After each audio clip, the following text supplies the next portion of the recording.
A lot has been made about who this Tour de France route suits. Does it suit Pogačar? Does it suit Vingegaard? I think it suits Vingegaard, so I'm going to take a look now about how I think Tadej Pogačar can win the 2024 Tour de France. Before we get into the video itself, let me know down in the comments how you think Tadej Pogačar can win the Tour. I'm going to do a little series on this, so how Primož Roglič can win the Tour, how Jonas Vingegaard can win the Tour, with their team dynamic potentially changing, with riders doing the Giro. Could that change? But also then how Remco might infiltrate that and get onto the podium. Back to the video. We're going to start by taking a look at the race program and training that Pogačar should do next year. I think his training is pretty simple.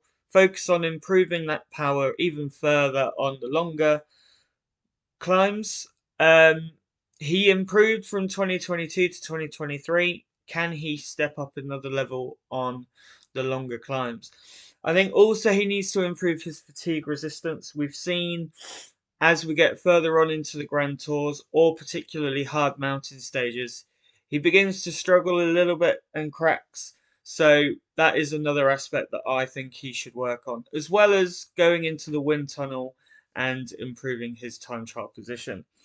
As for racing, I think, although he loves them, I think he should avoid San Remo and Flanders next year. I would have a first goal as Paris-Nice or Tirreno-Adriatico. Then I'd go to altitude before the Ardennes. I think you can justify the Ardennes, and he wants to win Liège again. Then back to altitude and a little break before either the Dauphiné or Tour de Suisse. I think he needs that big 7-day block of harder racing in the Tour of Slovenia, possibly the Nationals, and then the Tour de France itself. Onto the team that I think should support Pogačar next year, and it looks as though Joao Almeida and When Ayuso want to do the Tour next year.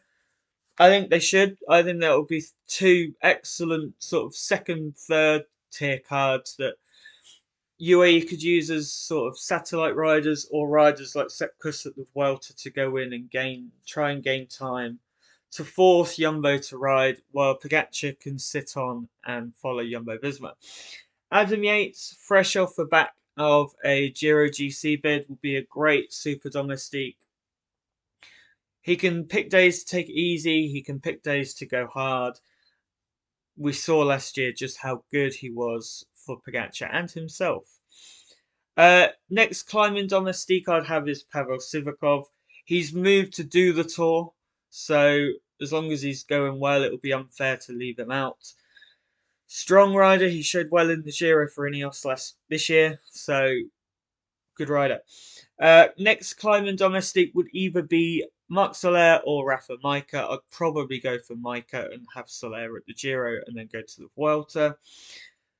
Mark Hirschi and Tim Wellens will provide that early mountains, or Tim Wellens, sorry, will provide that early mountains work, will provide work on the flat and be a great support on the gravel stage.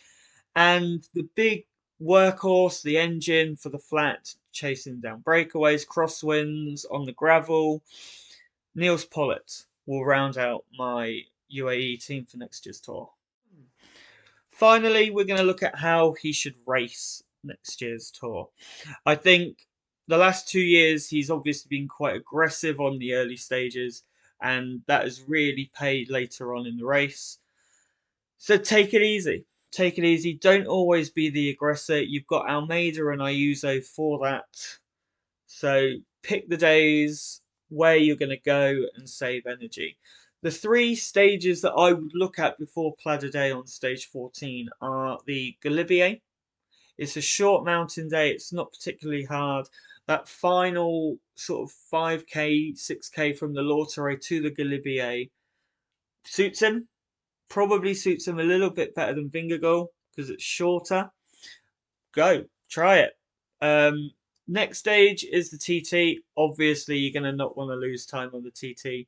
Evenepoel, Pogačar, Roglič and Vingegaard all can TT well. You don't want to lose time there. The real day I think he could attack on the first week in the first 2 weeks even is the gravel. I think he could really try and put Jumbo under pressure with Pollitt, Wellens or Hershey just go nuts from the first sector like Ineos did at the 2021 Giro. The Pyrenean stages should suit him. The climbs are steeper for one. The Plateau de Vai stage isn't very taxing, and even the Pla d'Day stage I wouldn't say is particularly difficult. So he could attack there or choose to sit on and watch Jumbo and play for the sprint and play the team cards. In the Alps, I would definitely use Almeida and Ayuso as long as they're well up there on GC. And then just sit on Jumbo Visma and hope that when Vingegaard goes, I've got the energy to follow. And finally, pray that the final TT goes better than the 2023 TT up the Donnessy.